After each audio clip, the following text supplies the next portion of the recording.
Thank you for coming back. And we are going to have two more presentations with the research focus in each one from a different perspective. The first will be Dr. Andreas Roepstorff from Aarhus University. Thank you very much. Now, if you are a little bit puzzled by the title, then it's okay. I'm going to explain it in a little bit more detail later. But before I do that, I just have a few disclaimers. So first of all, I'm not an early childhood researcher. I'm also not an early childhood practitioner. I'm not an expert on play. What I am is I am an interdisciplinary researcher who studies human interaction. I have a background in social anthropology and in neurobiology, and it is from that perspective that I will be talking today. I work at Aarhus University in Denmark at something called the Interacting Minds Center, and since 2016, playfulness and learning through play has been a focus area with us at the Interacting Minds Center. I first time visited Angie in December 2016. I was, as many of you probably also were, puzzled and impressed, and I'm very happy and extremely proud to be back at this amazing occasion. Now, as the name the Interacting Minds Center suggests, we are a place where people collaborate. And most of the ideas and most of the work that I will be presented here, I cannot take responsibility for it. I will present stuff done by Christian Thulin on meaning in the brain, work by Catherine Hyman on what it is like to be experiencing playfulness, work by Mark Anderson on how one might see play as a sweet spot of surprise, maybe also in the brain. I will be discussing things by Ella Paldam on co-constructing through play, and Andreas Lieberoth on play and games physically and digitally. And finally, Savannah Schulz is here, and she works on reflection, play, and learning. There's a chance to meet her. And by all means, if you are interested in any of this, come up and get in touch with one of us afterwards, and either work through us, or we will get you in touch with some of these amazing researchers. Now back to the title, and I'm afraid it's going to be a little bit difficult to translate it. But the basic idea is that I ask the question, what can X learn from Y? And X can be either research or researchers, and what it can learn from can either be play or from Angie play. And in our practice, when we do research, we like to do graphical representations, just as we saw in Angie. And very often we work with something called a 2x2 design. So here you can see what it would look like. One can ask the question, what can research learn from play? What can researchers learn from studying play? What can research learn from studying Angie? And finally, what might researchers take back home from Angie? And this is basically an overview of my talk. The order is going to be, not surprisingly, 1, 2, 3, 4. So, keep this scheme in the back of your mind as we go through my talk. So my first topic will be about, well, not so much what can research tell play, but rather the opposite way around. What is it that people who work on research on human cognition and on human interaction can actually learn from looking at play? And my experience over the last years is there is actually a lot to be gained for these scientific disciplines by studying the field of play. And I will try to give you a few instances of what it is that we have learned through that engagement. The first place I want to start is in the brain. You might remember David's talk yesterday, where he said that if someone shows a picture of a brain on the screen, you will remember it a lot better. Now, I'm someone who, as an anthropologist, have studied people who study brains, and I've also done quite a bit of brain imaging myself. And I would say, from both of these perspectives, always be a little bit worried if people try to tell you something by showing brain scans.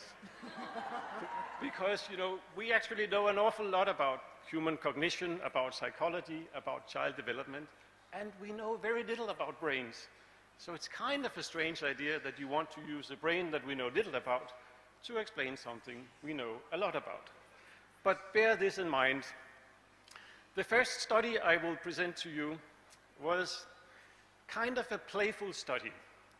In Denmark, and maybe also in the countries that you come from, our politicians, and this is our former prime minister, they like to give speeches where they talk in beautiful words that are kind of difficult to find out what do they mean. And a few years ago, we took the speeches from the prime minister's opening speech to parliament and picked out some of those words that are important but difficult to understand, like collaboration, justice, responsibility. And then we asked a group of people to say, could you try to build these words using Lego bricks? So here is an instance of someone building collaboration, building justice, or building responsibility, trying to build an image of it. And the trick here was that either people would do this on their own, or they would do it in groups with other people. So in a sense, the task we gave people were playful. Hear an abstract idea, build it alone or in a group. And after they had done that, we put them into a brain scanner, and we showed them pictures of the figures that either they had built themselves or others had built. And they could have been figures that were built by one person or by a group of people. And then we asked them in the true Angie spirit, even though we didn't know about Angie at that time, to try to reflect on what they had seen and what they had made. We asked them two very simple questions. One question was, how stable are these figures? How likely are they to fall apart? And the other question we asked them was, well, how well will this figure represent meaning? Does this look like justice, as you would imagine it? And here comes the brain scans. And to make a long story short, they can be treated as kind of cartoons. They're ways of showing complicated statistical tests, but they look quite convincing when you see them. The first one basically shows you that there is not one place that things are represented in the brain. We ask the question in panel A, where would you find more activity across this group of people when they're asked about the meaning of a piece rather than the physical stability? And you see certain parts light up. What you have up here, and I don't know if I can activate the mouse. Can you see the mouse? So here is like a cut through the brain in this line here, a cut through the middle of the brain, the eyes are in the front. And here is a slice through this part of it, and you can see something in the front lights up. When we ask the opposite question, so where is there more activity when you see the physical properties? When you think of the physical properties rather than on the meaning, other parts of the brain lights up. That's also nice. It shows that some thinking goes on, and it's different to think about meaning and think about physical structures. But what we were interested in was really this task here. So here we asked the question, does it make a difference to these people's brains if they see something that they helped to build themselves, either alone or with others, or that someone else built? And you can see something in the middle of the front and something on the middle of the back lights up. Now these areas, one would not typically say that they have to do with looking at objects. If anything, they might have to do with thinking about self or thinking about others. They can also do all sorts of other things. But this suggested that, in a sense, when you see something that you have been involved in, but only if, in this question, one hears about the meaning of it, something else comes online, maybe a memory of being involved oneself in building it. And one can also ask a question, and this is what we did up here, is there any part of the brain which is more sensitive to the fact that you have been involved in building something together with others, as opposed to doing it on your own, or someone else building things together? And again, we found a small blob in the middle frontal part of the brain lighting up. And this is driven by this particular task here, participating, seeing something that I have done with others. And again, this particular region of the brain is typically associated with self or collective associations. And finally, we also asked people outside the scanner to say, when you were working with others, how much did it feel like collaboration? And that allows us to ask a question to their brains. Are there any parts of the brain that seems to be more active if you felt that you related to the people you were working with? And we found that an area here in an area called the insula that many people associate with emotional processing got more active if people felt that they had been engaging with the people they work with. So in other words, just seeing something that you have been involved in doing while you're inside a brain scanner seems to bring online a lot of memories that's not just about seeing a thing, but has to do with emotions, with self-identity, and with other identity. Now, one of the beautiful things about the Angie approach, and one of the areas that our research really resonates with what goes on here, is the importance that is being paid to taking playfulness seriously. Not just playfulness in the abstract, but that sense of being playful. What does it feel like of being playful?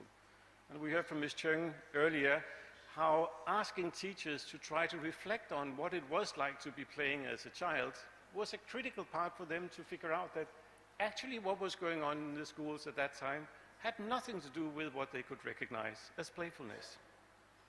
And Katrin Heimann at our research group, who is one of these interesting people who can both do philosophy and interviews and neuroscience, she became interested in exploring what does it feel like to feel playful. And in this particular instance here, when you do experiments, one has to come up with very simple, very boring tasks. We got a lot of bricks from a small company next door called Lego, and we used these bricks, as they often used it as well, to ask people to say, from these bricks, can you make a small duck? And we asked people to do it in two different conditions.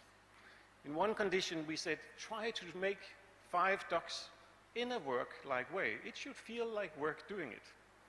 And in another condition, we asked them to say, could you try to build ducks also in a playful way?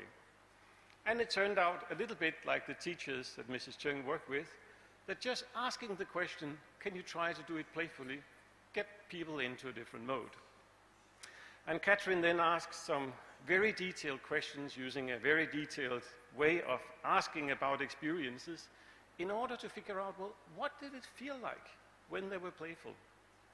Well, first of all, when we looked at the ducks, and I think we have a shelf now of several hundred different ducks, because you can make many different ducks if you begin being playful. The playful ones tended to be more creative, more interesting, more diverse. And the interviews that people gave to us were really interesting. I will give you one excerpt here. Someone said, well, you know, I needed one more brick or something, and I couldn't really find it. And then I was just like, well, okay, I can't find that brick. And then the model I had, it changed. Like, I thought maybe it can become what I want it to be after all, but now it looks like this. And I'm not sure if it was like, but once the last brick was sitting there when I was done, but when it was done, I could say, here it actually is. So there was this interesting process of people wanting to do something, and the material didn't allow them to do it, and then they did something else.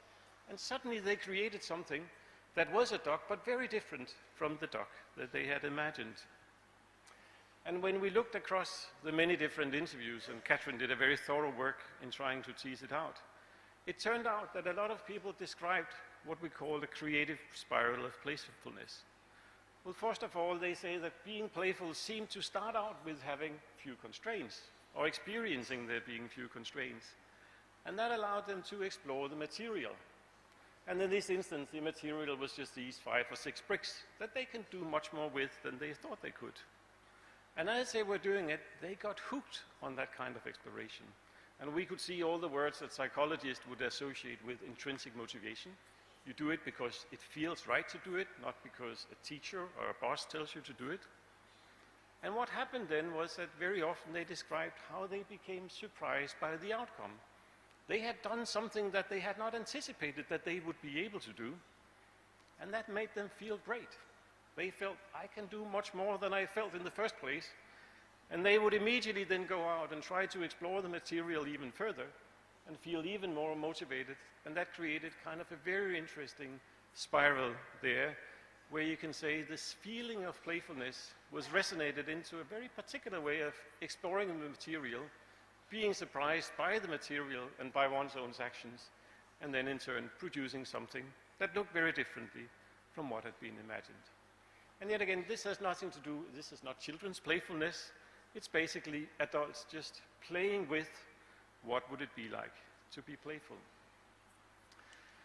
Now, we heard a bit yesterday about brains and how play is reflected in the brain as everything else is reflected in the brain. I'm going to give you in the last part of this section a very brief introduction to what is now a set of very cool and interesting ideas in neuroscience and cognitive science about what brains are up to. And here are some of the proponents of it: a neuroscientist called Carl Friston in London, Andy Clark, cool philosopher from Sussex, and Jacob Hovey, a Danish philosopher based in Australia. And a lot of it reminds of Alison Gopnik's ideas of kids being experimental. And the idea is that the brain, these people suggest, is really about trying to predict what happens in the surroundings. And they also argue that an underlying feature of not just humans but all life is to try to minimize surprise, to bring oneself into a state where nothing is surprising. Because if I'm not surprised, then it means that I've figured out the world and I'm not under threat. And I won't go into details with this here, but you can see there is a small brain in the lower corner, so you should trust it with this kind of worry that I mentioned previously. But one of the ideas is to say, well, maybe under some circumstances, not being surprised could also be a matter of creating the environment in such a way that one avoids to be in surprising states. Because by avoiding surprising states, one can avoid surprising observations, and then one doesn't have to do the tough work of trying to figure out why was it that the world was different from the way that I wanted it. And this idea about life being about not being surprised is currently a very strong model in cognitive science. Now, play doesn't really look like that, does it? I think what we were all seeing in Angie, and as you see elsewhere as you play, is almost the exact opposite of that. Or maybe not the exact opposite. But it seems that a lot of being in a playful situations is precisely about orchestrating the environment around oneself in such a way that one can be surprised. Not kind of radically surprised, but in ways that one can resolve the surprises and do something with them.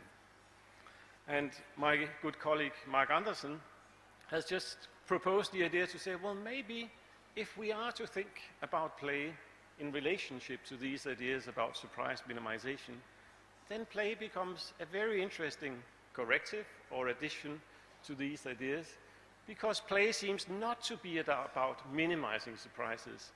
It might much more be a matter of seeking out and perhaps even creating surprising situations that are such that they gravitate towards one might call a sweet spot or a nice place to be of novel complexity. A complexity which is sufficiently surprising to be surprising, but not so surprising that one cannot deal with them.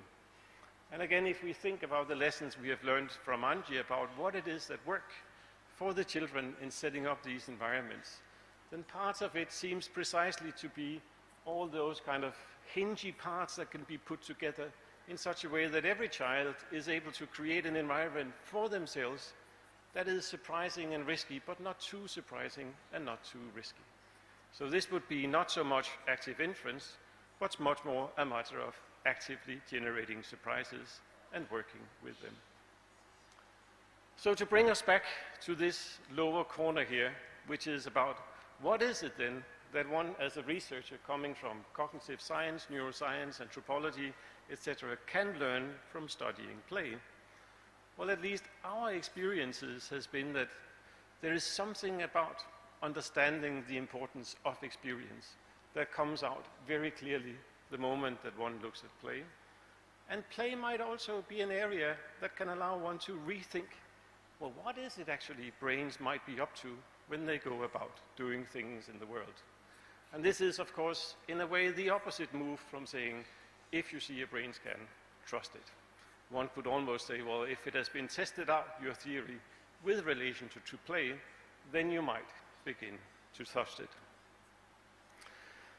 The second area I would like to explore very briefly with you then has to do with, well, what is it then we as researchers can learn from looking at play?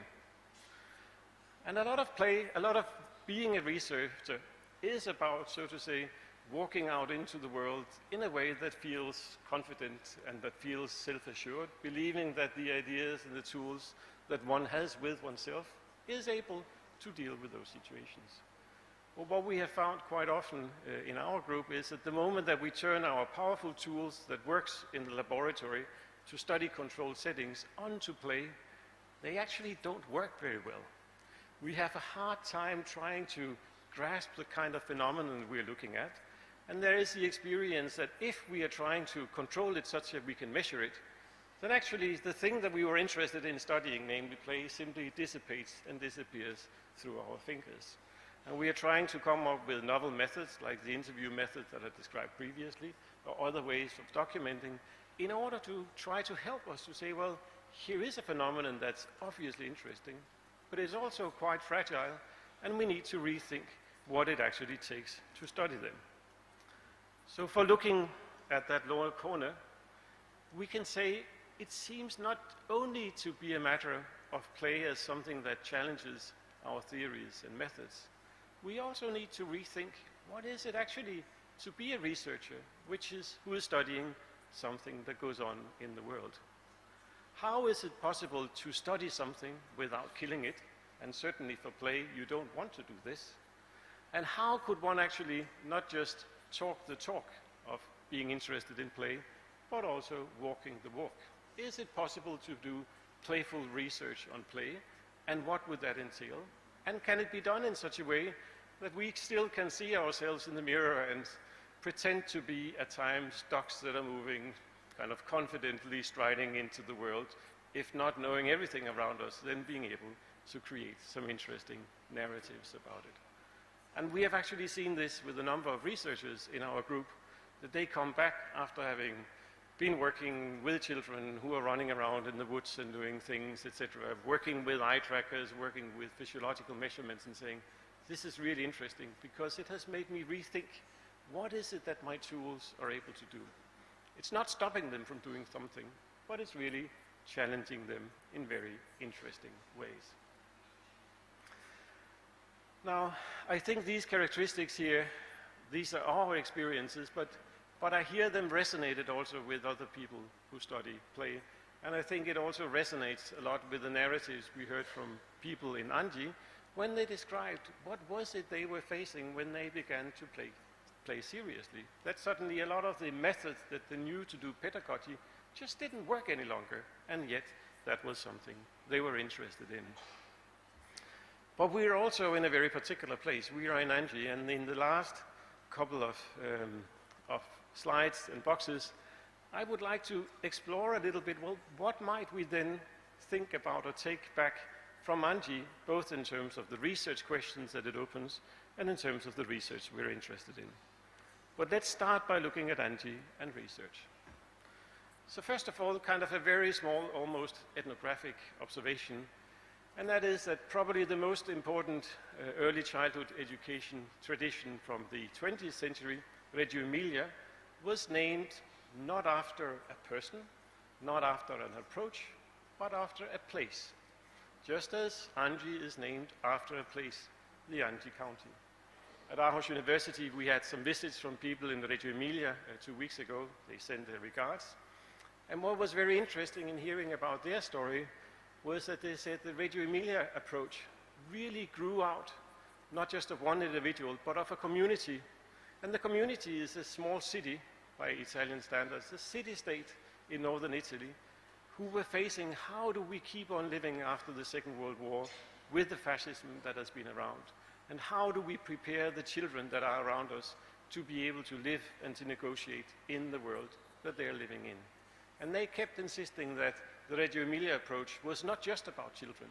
It was really also about saying what kind of a society are we in the midst of, and how do we prepare ourselves and our children to create a future society that cannot reproduce what we came from, namely the Second World War, with all its tensions.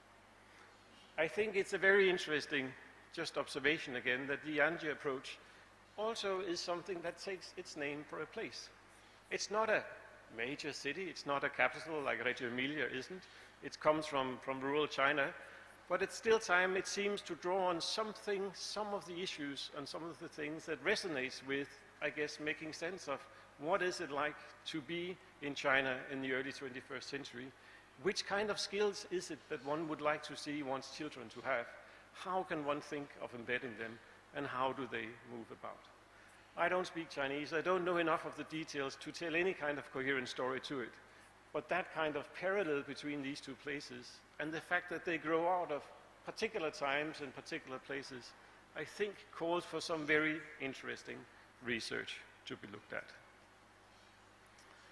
The other thing which really has struck me also at the visit here and the visit last time is how much the Anji approach is about building environments and building structures in an environment and providing tools for that environment.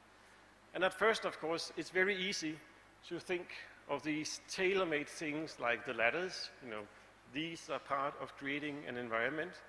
But other part of it is just taking everyday things like rolls of cardboards and then sorting them and organizing them, in a sense providing a structure within which they can become part of an environment, which is very different from building something new and yet helps building the environment.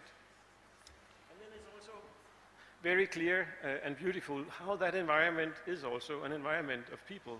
Obviously, Jesse and Ms. Chung here at an earlier visit, but as we heard yesterday, behind Ms. Chung is Professor Hua from East China Normal, who were giving lectures about how could one think differently about a child's upbringing, how could play go in there. So this is part of the environment. Just as in my case, Doris Cheng from Hong Kong, Professor Doris Cheng, was the one who introduced me to Andy Play and is part of that translation. So it's an environment not just of material objects, structures and ideas, but also people that feed in there. And finally, it's also very apparent and very interesting and very different from how things are in Denmark at some level and in another level not.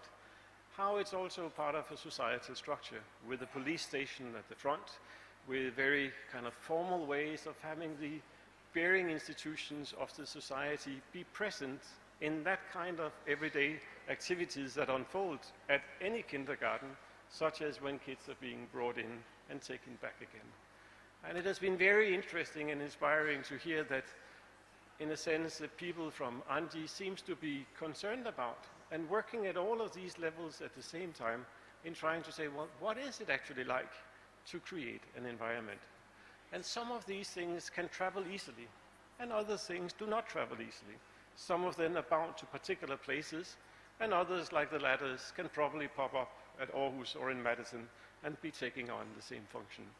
But I think there is some very interesting work to be done to understand what is it like to actively try to create the elements for an environment to unfold.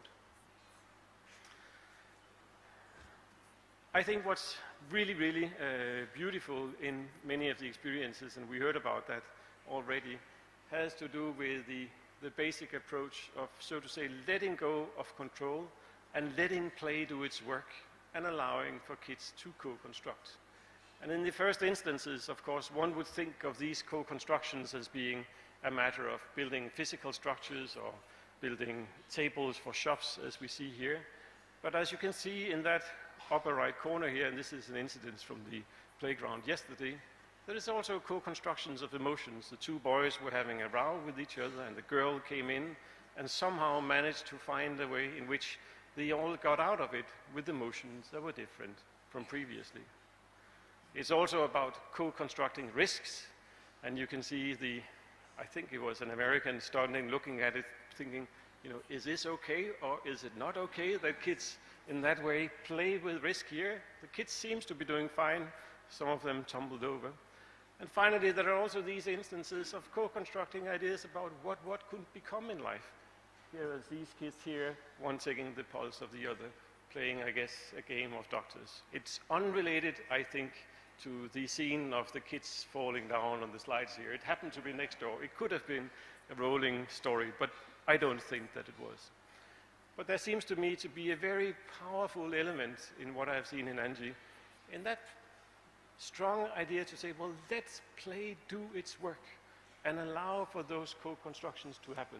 and then they will unfold wherever they are. And what seems to me to be perhaps the most remarkable part of it is to say that the reason one can do that is precisely because there is this very clever, very simple, meaning not trivial, but simple way of working with documentations.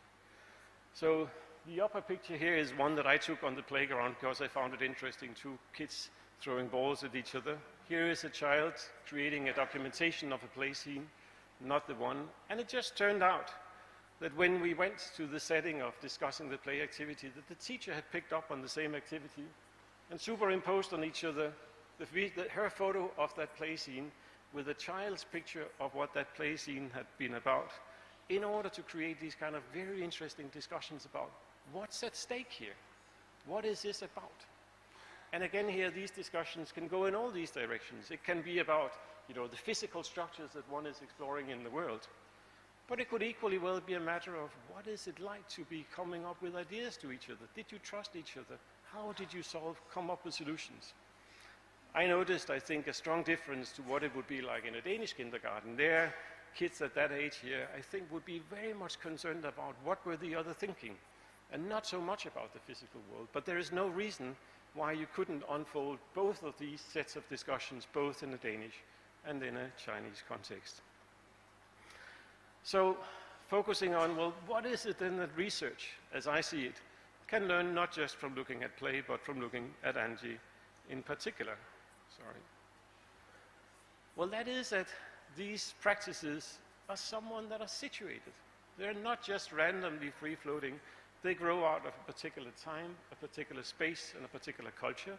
It doesn't stop them and it doesn't determine them, but looking into what that is might be a critical element of understanding it. It seems also that a lot of concern has been given to creating an environment, and that a lot of concern should be given to understanding these environments if we want to spread them. And an environment here is not just about material things, it's about ideas, institutions, peoples, histories of other things.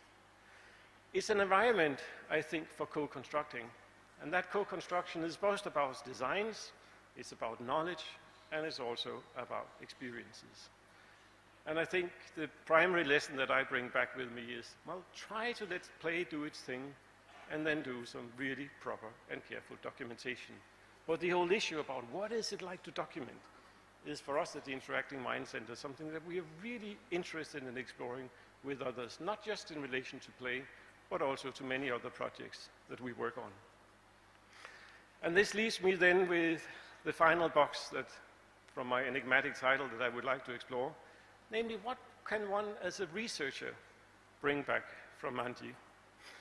And I think, in a sense here, probably the answer has already been given by these 5 characteristics of play. Because as I see them, then they're not just a model of play, they're also a model for play. And I really see them to be not just about play in preschool education, but also a model for how I would like to go about doing my research, and how I hope that the processes around us at our research environment happens. Of course, it's about engagement. It's also about taking risks. It's also about joy. But the engagement and the risk and the joy are not really interesting unless that one tries carefully to think about how do we use this as a background for reflection. And when everything else fails, and in research it often fails, some kind of sprinkling with love seems to be not the worst thing one can do in the situation. So with these words, thanks a lot for the experiences here.